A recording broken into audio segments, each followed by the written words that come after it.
What's up, guys? Matt Brown here for PlayPicks.com. Going to take a look at Week 11 here in the NFL over on DraftKings DFS. Of course, if you want to take advantage of our awesome sign-up bonuses over there at DraftKings, be sure and head to DKPicks.com. It'll take you right to all the awesome stuff that we have going on over there. If you want to see all of our bonuses, head to playpicks.com/bonus. You'll be able to take a look at that. And while you're here, please hit that little subscribe button down below. Hashtag keep Matt employed, trying to keep me employed here. As long as we can get over 1,000 subscribers, everything is going to be good to go there. So that is the target number here, and you can help us get there. I really appreciate it. Thanks a lot.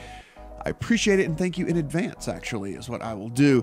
As we are here in the DraftKings lobby, fellas, again, if you want to play the Millionaire Maker, by all means, you can see the total prize pool has dropped even now down to 3 million. First prize is $1 million. So 33% of the prize pool going to first place is kind of not my bag. So not really a tournament that I'm all into. As you can see, the main slate, only 10 games this week. We're looking at the Bills, Dolphins, Patriots, Jets, Browns, and 49ers all on bye this week. So a couple of teams we really don't play players from anyway in there, but of course, certainly some that could help us with the options this week. So a little bit tricky whenever we're looking at this slate as a whole, because at the end of the day, there is a whole bunch of expensive guys we want to play, and the key is how the hell do we get there? So that's what we're going to be looking at this week.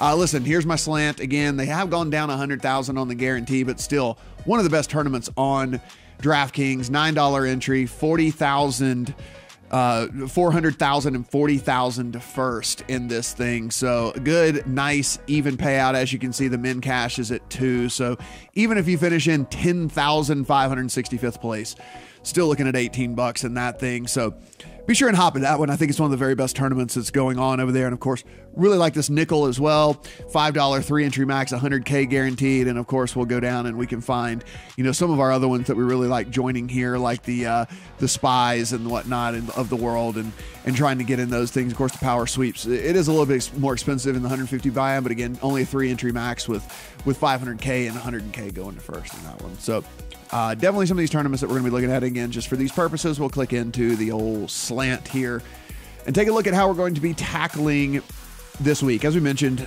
6 different teams on bye this week, so that is a lot of players out of the player pool. And when you consider Sunday Night Football and Monday Night Football and Thursday Night Football, there's a lot of teams that we would normally like to play players from that we're not going to have a chance to play this week. So looking at the quarterback position, of course, Drew Brees stands out above everybody here in this home matchup against Philadelphia. Philadelphia is one of those classic pass funnel defenses. They're still pretty tough to move the ball on the ground against, but they are very tough to move but they are very easy to move the ball against through the air.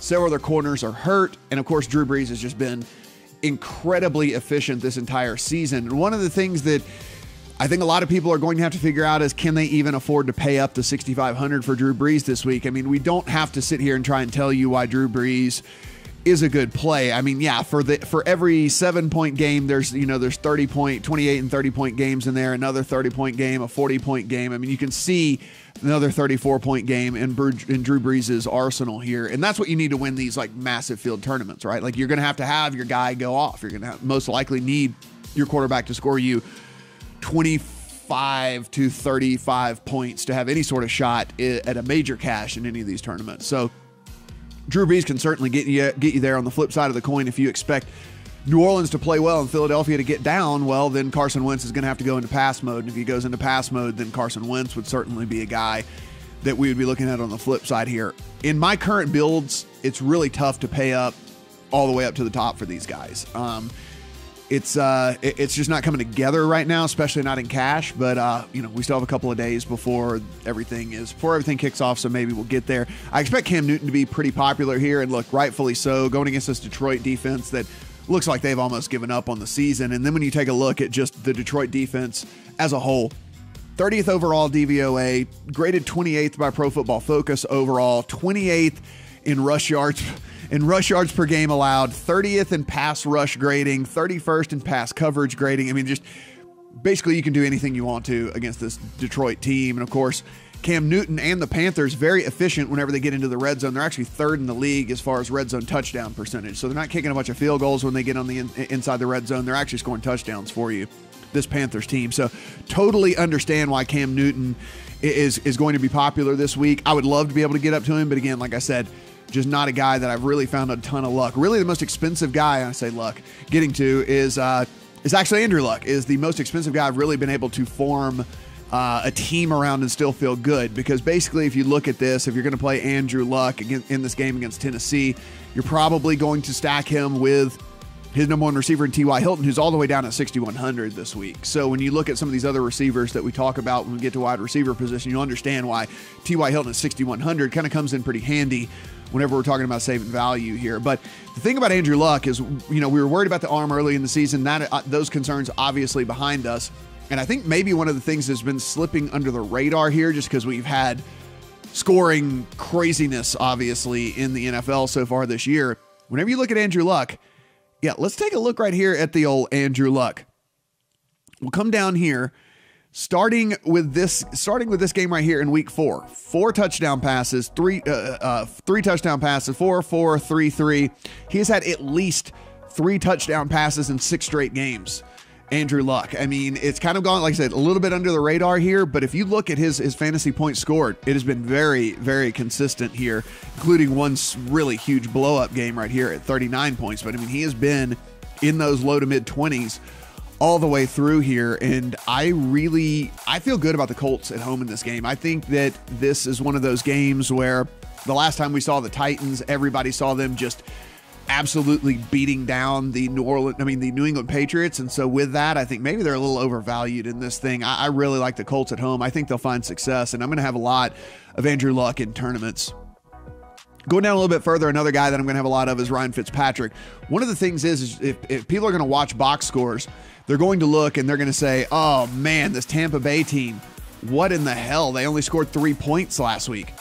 If you actually dig a little bit deeper, or if you watch this game, like, I talk all the time about getting a membership to NFL.com so you can watch these like all 22s where they can just cram a game together in 22 minutes. You can rewatch these things and get the real story of how they went down. The real story of how this went down is the Bucs had 500 yards of offense.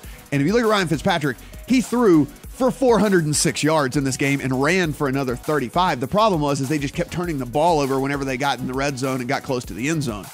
And when that happens, you don't score points. But I mean, Ryan Fitzpatrick would be like one of the smash plays of the week this week going up against this Giants team had they even converted a couple of those trips to the red zone. So I think this is a good time to get on Ryan Fitzpatrick when everyone else is going to, especially the people who are a little less savvy. Obviously not you. You're watching this video. You want to see what's going on. You want to get better, and you want to see which plays might pan out this week. And if you look at Ryan Fitzpatrick, a lot of people are going to see, oh, they scored 3 points last week, pass, move on, not noticing that he's threw for 400 yards, ran for another 35, and really it was, he hit Mike Evans in the friggin' chest or whatever, interception. Jacquizz Rodgers was rushing, got the ball punched out from behind when he was like inside the 10-yard. There was just so many mistakes in the red zone that I think Ryan Fitzpatrick, even if he had scored a couple of those times, would be one of the most popular plays on the week.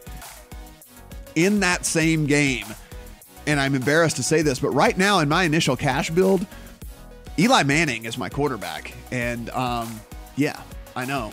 Eli Manning is my quarterback here. And the real reason for this is because I was looking for a floor at the very absolute cheapest price possible. And you'll see whenever we get to running back and wide receiver why.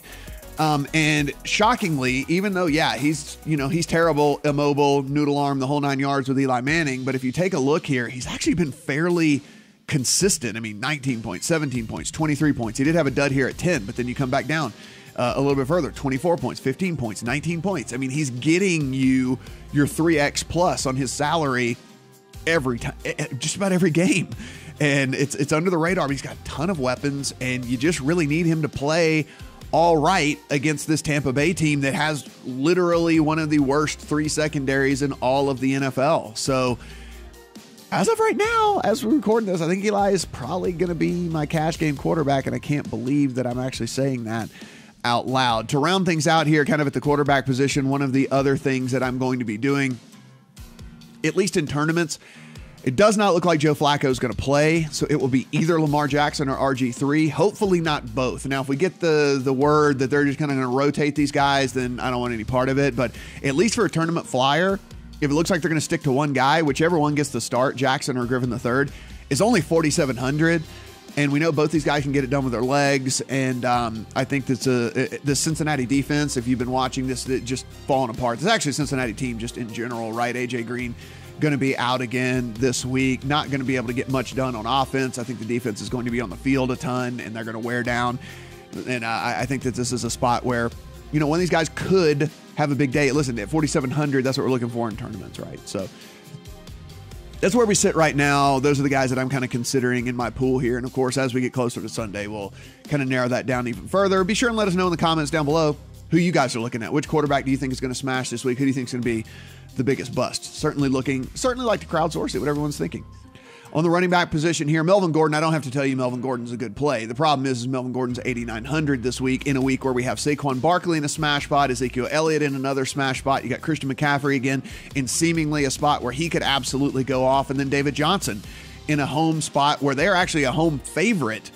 Yes, the Arizona Cardinals are a favorite at home. Not even a short, like 5-point favorites at home against this Oakland Raiders team, if that tells you the status of this Oakland Raiders team. So that's the problem with Melvin Gordon. I don't have to tell you that Melvin Gordon's a good play. The problem is just, can you fit Melvin Gordon at 8,900 this week? And is it better than playing a Saquon Barkley, who I actually like a little bit better, or an Ezekiel Elliott, who I know some people like a little bit better than Melvin Gordon. I'm not as high on Ezekiel Elliott this week as some people are. So for me, this is certainly a situation where I think that this is going to kind of be the make or break point for everybody this week, is which one of these, or which two of these, or even which three of these running backs they decide to play in their lineups this week. I mean, the other thing that minimally concerns me about Melvin Gordon, and not a ton, but like I said, minimally, is just the fact that if you look at his carries so far this year, he is yet to top 20 carries in a game. I mean, like 15, 9, 15, 15, 19, that was the closest he got. 18, 16, 18. So, they've really been picking up the slack here in the receiving game. And of course, the touchdown efficiency has just been absolutely huge there as well. But again, minimally concerning for me. And especially if it's like a tiebreaker between him and Saquon Barkley. Well, Saquon Barkley is going to get my vote there as well. Saquon Barkley is the guy I'm kind of jamming in this week. So the reason I would do both of these guys, I think the Giants play well against this Tampa Bay team. And also, I'd really want Odell Beckham in a normal situation. I just can't afford him. And you'll see whenever we flip over here to the wide receivers, I mean, Odell Beckham is he's 8,400, right? So the problem is you can't afford Barkley and Odell and some of these other guys that you want to get in your lineup as well. So I figure in cash, if I can play Eli, I soak up the Odell Beckham goodness with him, through Eli. And then Saquon Barkley gets me the rest of everything that happens there. And basically I can get all the scoring from the Giants. That's kind of how I'm looking, and kind of how I think I'm going to attack this week, at least again, as we sit here on Friday. Ezekiel Elliott in an amazing spot here against Atlanta. We've talked time and time again about how Atlanta can be had by pass catching running backs. Of course, Zeke, a big part of the pass game here for Dallas. The only thing that bothers me about Zeke, and the reason I say that I'm not as high on Zeke as other people are, is if you just kind of look at how this goes, is Zeke goes as the Cowboys go. So if you think the Cowboys are going to smash on the road as a dog, by the way, they are a dog on the road here to the Falcons, then you should prioritize Zeke, because if you look at these games where they win, Zeke has huge games. Like they win, Zeke 39 points. They win, Zeke 21 points. They win, Zeke 37 points. And in the losses is where you see these kind of just mediocre games. And so if you think that this Cowboys team is going to go play well over in Atlanta, then by all means, you should prioritize Zeke. I'm just not. I actually think that this is a spot where I think Atlanta could play well. I really wish they would have gotten Deion Jones back, and that would have made this Ezekiel Elliott fade a lot easier. That being said, they're not going to have Deion Jones back, so it's still going to be that middle of the field is kind of wide open for Atlanta. But I think they play well against Dallas here. I think this Dallas, going on the road to beat the Eagles was a big, huge thing for them, right? I mean, I think that was just such a massive spot that I think that these guys are due for a letdown here. I could be wrong, but that's kind of how I'm viewing that anyway. Alvin Kamara, weirdly enough, I feel like is going to be kind of a little bit under-owned this week, strictly because of what we're talking about. I mean, Gordon, great spot, kind of the same price. Barkley, great spot, kind of the same price. Ezekiel Elliott, kind of in a great spot, kind of the same price. A little bit cheaper, McCaffrey, great spot. Way cheaper, David Johnson, Great spot. So I think that if you look at this, Kamara might kind of be the man left out here. And if that's the case, then that's the type of guy that I want to get on in a tournament, because Kamara can do all his damage through the air. I mean, we've seen this before, right? Like, we don't need Kamara to rush for 100 yards in order for him to have a successful day. He can do what we need him to do through the air, and then everything he does on the ground is just kind of gravy there. And so with Philadelphia having such a good rush defense, I think they're going to be people that shy away from Kamara this week. And that's the type of situation that I'm going to bet on, right? I'm going to bet on talent. I'm going to bet on the New Orleans Saints offense, which is the best in basically right there with the Chiefs is the best offense in all of the NFL at home in the Superdome. Yeah, that's the type of tournament play that I'm really all over. Chalkiest running back of the week, I expect to be David Johnson. Rightfully so. Finally, Byron Leftwich took over. And actually started using David Johnson in the right way. This is what we were jumping up and down about is, hey, man, how are y'all not using this guy? Get him open in space. Like, he was still getting carries under the prior regime, but they were just rushing him like right up the middle. Like, it was just this, he wasn't allowed to be him. He wasn't allowed to do what David Johnson does. And so now they're actually getting him out in space and letting him do different things. And what do you know? Oh, look at that, a 37-point game. Wow, you got him 7 receptions. He went for 85 yards and a touchdown. Shocker. I mean, like, he's one of the most talented guys in the league. How is this a thing? But hopefully this continues. I expect people to see that game last week, and especially this $7,500 price tag, whenever you talk about some of these other plays, are well over 1,000 more. And David Johnson becomes like uber chalk. I think he's definitely a cash game play, and then in tournaments, you're just going to have to take a stand, right? You're either going to have to go way over the field or you're going to have to be way underweight. With David Johnson this week, I expect he's probably going to be like 30% owned in tournaments. I think that that's a real possibility this week. With no Gurley, with no Kareem Hunt, with no whatever, I think people will probably look to flock to the $7,500 running back there with the upside that he's got. The other guy that I'm going to be playing in tournaments, because again, I think that people will be flocking to David Johnson, is going to be James Conner. James Conner is 7,200, so he's right there at that same price. I think he's an excellent pivot play right here. I mean, listen, people are going to see this Jacksonville matchup here, and they're going to run for the hills. They're going to think, oh no, I can't play him. If this was Le'Veon Bell at 7,200, would you play him? It doesn't matter if it was Jacksonville. Of course you would. Well, they're using James Conner the exact same way that they use Le'Veon Bell.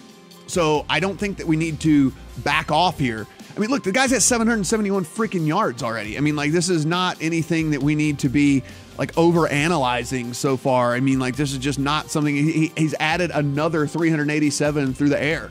Guy's already got over 1,000 yards for the season combined. They just continue to use him.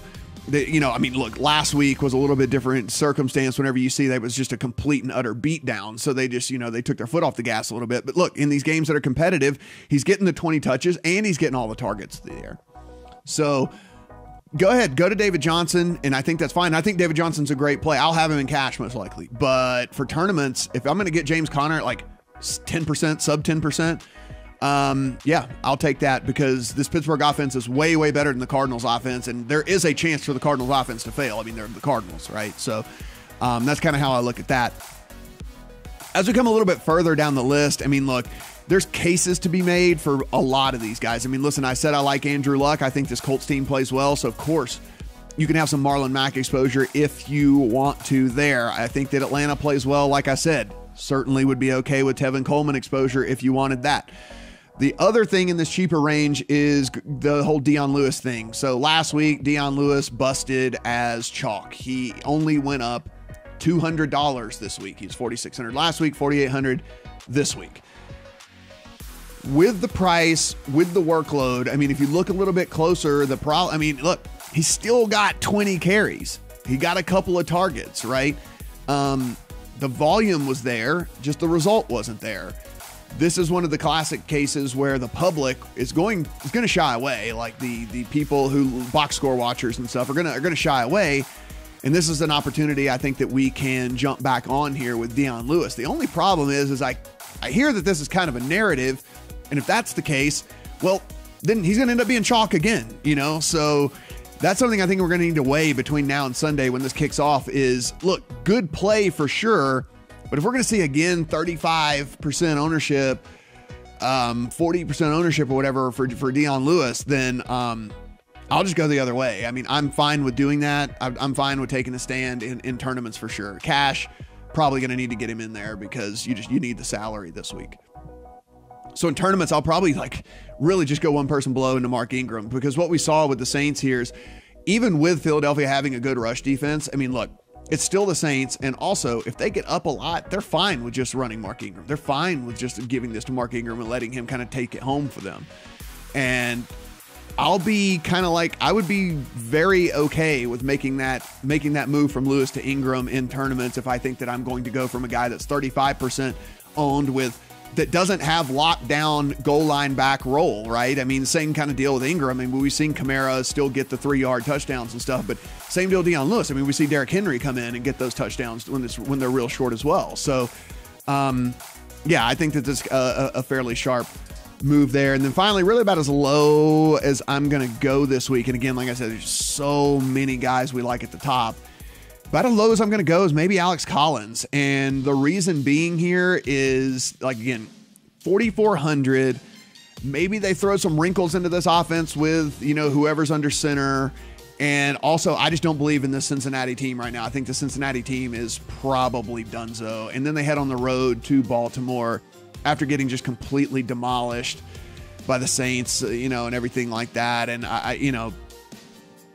to me, this just seems like a really, really good spot to get on Alex Collins to be a little bit contrarian as well. I think you're probably going to see sub 5% ownership for him. So that's kind of my running back player pool here. Over on the wide receivers, if I love the Saints, of course I love Michael Thomas. I mean, like, I don't have to show you what this guy's doing, but I mean, how absurd is it what this guy's doing? I mean, like, 8 targets, he caught all 8. 15 targets, he caught 12 of them. 6 targets, he caught 5 of them. 9, he caught 7 of them. I mean, like, the efficiency with this dude is just completely crazy. He's going to pass 1,000 yards receiving in this game in week 11 here in the NFL. So this Eagles team can be had through the air. They're going to be had through the air. The Saints are going to do what they want to do through the air against this team. Michael Thomas is the most expensive wide receiver on the week for good reason, because he's a smash. So, I mean, if you kind of want to look like what a cash team would start to look like, if let's just say that we wanted to go Barkley here, and let's say we come down to Deion Lewis just maybe as our RB2 in cash, and then we came up here, and when we get to the wide receiver position of Michael Thomas, you can see what kind of damage that does to your salary cap here. I mean, like, 4,500 spread across, of course, let's put in a 2,500 defense or something like that. You're still going to have like $5,000 at each position kind of going forward. And if you want to get in a second good, so let's say we did want to play like David Johnson, right, as our running back in the flex, and we'll just throw in whatever. No, I'm not saying this is the team to play. We're just throwing a random $2,500 defense just to kind of show where we're at. You can see to fill out these last 2 wide receiver spots and the tight end spot, we've only got $4,100 a piece to go here. So if you kind of wanted to go this sort of build, that's where you're going to be. And if you wanted to get in 3 stud running backs, then you're going to be drawing it like min price guys. It's going to be the only way that you can do it. So going to be an interesting week for lineup construction for sure, to see how people go. But anyway, I don't have to tell you to play Julio Jones. Play Julio Jones if you can afford him. Odell Beckham actually is the guy that has come up number 1, even higher than Michael Thomas. Michael Thomas being number 2 in my models that I've built for this week. And so, I mean, look, again, we talked about this. If I like Eli, I told you about Tampa secondary, yada, yada, yada. We don't have to tell you, but like Odell, the problem is just he's 8,400. So, I mean, you even just go Thomas and Odell, and you can see right off the bat, just, that's kind of where we're sitting. So that's the only problem here is kind of figuring out how we can get to these expensive guys. Now, if we're talking like lineup and game theory here, with all of these expensive running backs being in smash spots, I mean, these wide receivers, probably everyone's going to be able to play 1, right? I don't know if they're going to be able to play 2, and they're sure as hell not going to be able to play 3. So if you wanted to go like completely like flip the script here and throw your lineup on its head, play 3 of these expensive guys and just go super cheap at running back, because that is not going to be the common lineup construction build this week. And if you're playing in the super massive tournaments, like the super hundreds of thousands of entries and stuff, I would think that would be a really sharp way to go. as far as lineup construction goes, at least for a few of your lineups, right? Because that is just not going to be how people go. And so let's say something absolutely nuts happens, something absolutely crazy happens, and, you know, Saquon fails, Melvin Gordon fails, Ezekiel Elliott fails, like all these guys fail. And now you're sitting with Thomas and Beckham and let's call it D-Hop or something, or Antonio Brown or something, or wherever the hell it might be. You're going to find yourself in a pretty good situation. So something to think about again as you're building your lineups. So DeAndre Hopkins is in my tournament pool as well. And the thing is we talked about the Tampa Bay team, right? So people are going to look at this Washington defense and say, oh, they only gave up 3 points last week. This Washington defense, studs, man. This is great. Again, we looked deeper. We saw they actually gave up 500 yards of offense. They gave up 400 passing yards in that game to Tampa Bay. There was just nothing to show for it from a point standpoint. So are you thinking that they're going to be able to hold down DeAndre Hopkins? No, it's not going to be the case. They forced the ball to DeAndre Hopkins, so they're going to get in the ball. Antonio Brown, look, I understand on the road at Jacksonville, he has torched this team on several occasions. So you go back and look at the historic game logs. Like, he has had huge games against this Jacksonville team. And again, this Jacksonville team might be in shambles as well, man. They, stories of guys screaming at each other in the locker rooms, blaming each other for losses and stuff and whatever. And plus it's Antonio friggin' Brown, right? So definitely going to have exposure to him. And the other thing is, look, if he does get shadowed by Jalen Ramsey, and for whatever reason Jalen Ramsey has success, then Juju Smith-Schuster comes into play here. Another guy that I'll have in the tournament pool, because let's just assume, let's play the game out in our heads here. Okay, Antonio Brown, for whatever reason, doesn't get it done, right? He's not the guy that gets it done. They shadow him with Jalen Ramsey, and Jalen Ramsey somehow, shuts down Antonio Brown. Well, do you actually think that this Pittsburgh Steelers offense that we've seen just go ham like over the past month and a half is going to get shut down? It's not going to, no, they're not. So Juju would be the beneficiary. The tight ends would be the beneficiary. So if you kind of want to go real off the board here with your thinking and your tournament lineups, start to think of it in that manner. As we get into the middle here, again, I just feel like this Chargers team might smash Denver. And so I'm not on Keenan Allen this week. Maybe Keenan Allen goes off and I lose all the money, but I'm just not on Keenan Allen this week. I think this is a week where Gordon and even Eckler and whatever, and maybe even the defense gets it done for them pretty much over this Denver team. If I like New Orleans, we talk about, the other side of the ball. So you think Philadelphia is going to be, I think Philadelphia's going to be trailing. They're going to have to be throwing all the time. So Alshon Jeffrey against this New Orleans team that we've seen time and time again continue to get beat, right? So I think this is one of those games where you could do just a full-on game stack. And when we're talking tournament theory, there are a lot of people who pair up quarterbacks and receivers. Like that happens all the time. People are a little bit weary to put 5 guys from the same game in a lineup. Like they just, for whatever reason, don't want to do it. But let's say this game's got a 56 total, right? This Saints game and the Eagles has a 56 total. That's a lot of friggin' points, right? That's a lot of points being scored in this game. So let's say it becomes this crazy shootout, right? Well, having 5 guys from that game is going to help you out a whole lot and is going to shoot you up the leaderboard. So whether you want to bring it back with Jeffrey, or when we get to tight end, if you want to bring it back with Ertz, or however you want to do it, I think it's a viable tournament strategy to have a game stack in that New Orleans Eagles game. If I like Andrew Luck, I mentioned earlier, I'm going to pair him up with T.Y. Hilton. So I'm going to have a lot of this stack here. I think that the Colts handle here. I actually think the Colts win this game outright pretty handily. So I'm going to have me some T.Y. Hilton and Andrew Luck. Andrew Luck has not been sacked in like 190-something dropbacks. They've kept him clean. And with that, that's why he's having so much success. And so certainly not worried about Tennessee's pass rush there. As we get a little bit lower, Corey Davis was the chalk last week that actually hit. I mean, he went berserk last week. He was chalk all over the place, and you see he scored 28.5 points, got 10 targets, caught 7 of those for 125 and a touchdown. His price did only go up $1,100 though. I mean, he was 45, he's now 56, and you could actually say that that's appropriate.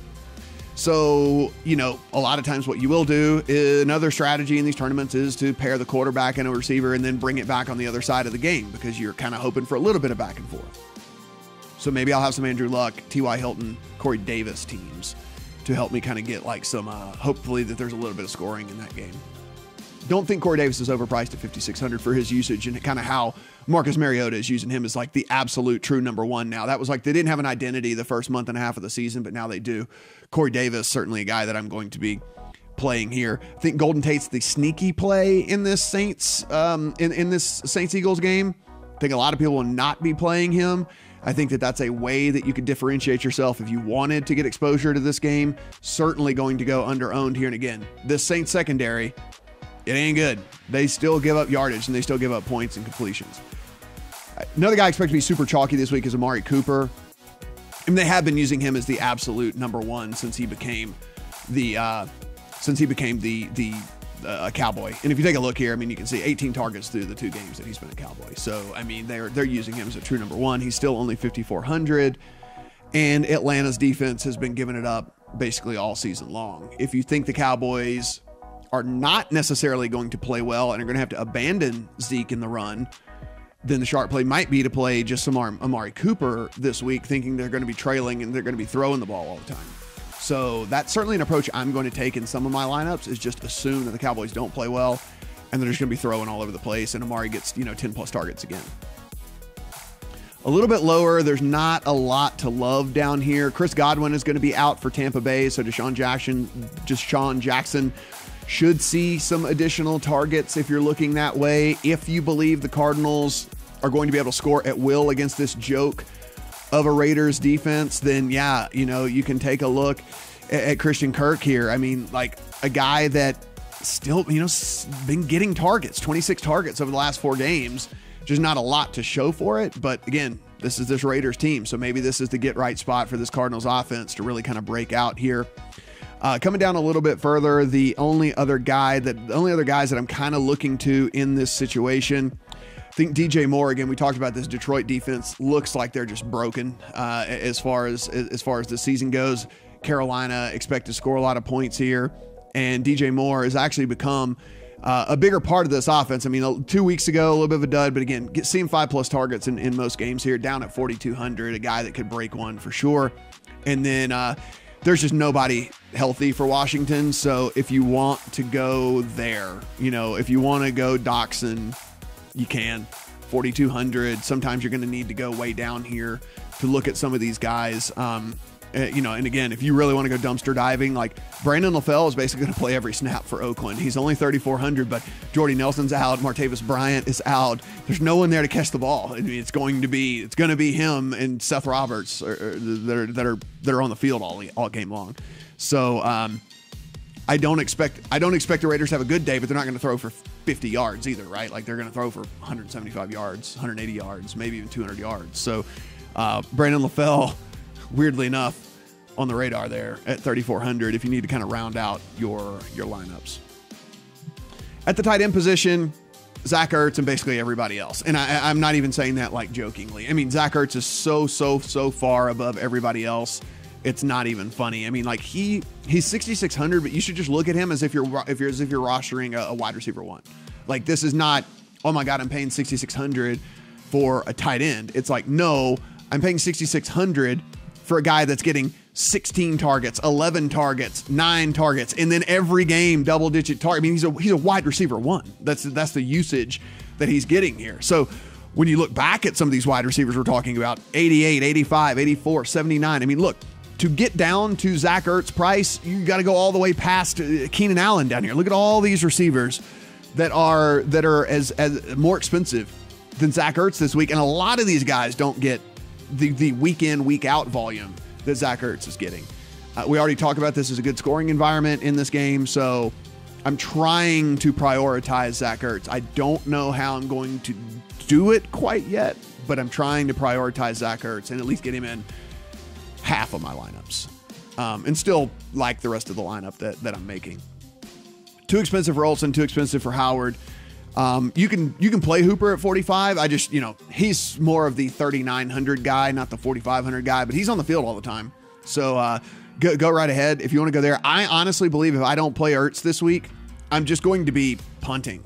Like, other than maybe any Eli Manning stacks that I decide to run out where I'm trying to get cute and maybe I leave Saquon out and I want to go Odell and someone else, or leave both of those guys out and just go Eli and someone else. Like if I'm trying to really differentiate myself, Evan Ingram finds himself in there. But I think if I don't go Ertz, I'm going like all the way down to Cook. Like we talked about how it does not look like Oakland has anybody healthy that can catch the ball. So I think Jared Cook is the guy here that, you know, at the end of the day, it might end up being like a guy that just out of necessity, they might have to force 10 targets to him. I mean, like it's Brandon LaFell and Seth Roberts are the guys that are going to be suiting up, right? So, I mean, they might have to force 10 targets. Now, you might only catch 2 of them. That's a very real situation because this team's horrible and Derek Carr is not playing well. But again, in the tournaments, we have to, you know, kind of hope for volume and we get this low on the totem pole here. Jordan Reed, I would love to play him in any other year, not this year, just not running the type of routes that's going to win you a tournament, you know, so don't have any love there. Ricky Seals-Jones, way down at 2,900, is kind of the next guy on my list in my player pool here. He is getting a ton of air yards. Like they're throwing the ball to him like down the field. He's sub 3K guy. I mean, he's 2,900 this week. And if you take a look, like it hasn't turned in a lot of fantasy point production here, but look, I mean, 9 targets, 4, 6, 5. I mean, like he's getting the ball thrown his way, just not catching a lot of them, certainly not getting the end zone a ton. But if there was ever a week, right? I mean, that's kind of the theme of this. If there was ever a week, it would be against Oakland. So at sub 3K, it's not going to kill you even if he does only catch 3 balls for 35 yards, right? I mean, it's not going to absolutely destroy your lineup because he's only 2,900. The only other guy down here I think that we can look at is O'Shaughnessy here for Jacksonville. He's 2,600. If you want to just completely punt off the position, he's the only healthy dude. He's their pass catching tight end. He's the only guy that's ever going to run routes out of the tight end position. And he at least has been getting targets the last few weeks. So the last few games that he's played anyway. But tight end is just a dumpster fire this week. Like, I'm trying so hard. If I could get Zach Ertz into 100% of lineups, I would. I don't think it's possible. So, healthy mix of him and some of these other kind of dumpster divers is where I'm going to be looking this week. So, you know, just again, like the framework of a cash lineup, if we're looking at here, you know, let's say we do go Eli. Let's say we do go Saquon, and we'll come down a little bit further. We said Dion Lewis, at least for cash, maybe not for tournaments, because again, you know, high ownership and stuff like that. If you throw in David Johnson, we'll come and put in a $2,500 defense here. Let's say we decide to. So here comes the part here, right? So we have no wide receivers in here, and we have and nobody at tight end. So if I want to play Zach Ertz badly, boom. Now all the way down to 4,900. If I really wanted to play Michael Thomas like I do, I can't even fill out my lineup because there's no wide receivers that are cheaper than 3K. So therein lies the dilemma this week, right? So there's going to be choices to be made here, whether we can get Ertz or Thomas and Barkley and David Johnson in all these lineups and stuff. Maybe, I don't know who the odd man left out will be for me right now. It might be David Johnson strictly because it's the Cardinals still. I understand they're playing the Raiders, but if there's any way for one of these offenses to fail, like I really believe it certainly could be the Cardinals, just because it's the Cardinals rookie quarterback. I mean, you know, we've seen this team just be horrible, like all season long. And so I understand that Byron Leftwich took over calling the plays there, but you know, that's a tall task. So now if at least we get him out of there, we're at 4,400 a piece. I mean, maybe we go down to one of these other cheaper running backs, or maybe this might be one of those weird 2 tight end cash weeks.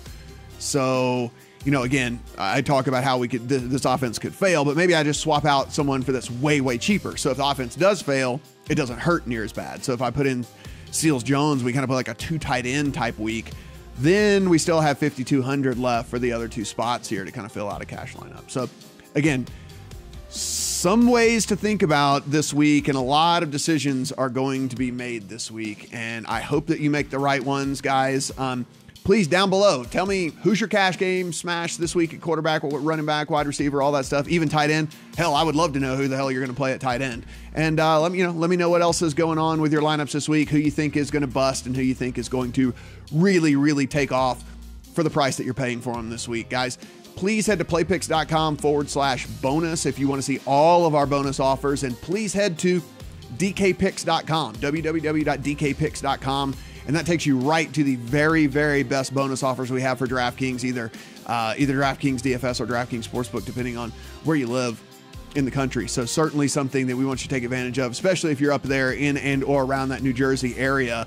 DKPicks.com, you're going to get $25 absolutely free for DK Sportsbook. So something you want to take advantage of because it's free money. Free is good. Yeah, guys. So again, good luck this week, and please hit that subscribe button down below again while you're here. Hashtag keep Matt employed. Really trying to get over 1,000 subscribers here, because that will help us just shoot up the YouTube charts. And of course, that's what you want here. We'll make even more videos and try to help you make some money. We'll be back on Sunday for the Sunday Night Football sports betting picks. Until then, see you guys and good luck. Hey guys, thanks for checking out this video. While you're here, hit that subscribe button right down below. Make sure you never miss a video. When you get done doing that, please head to playpicks.com/bonus for the very best deposit bonus and free money offers on the internet.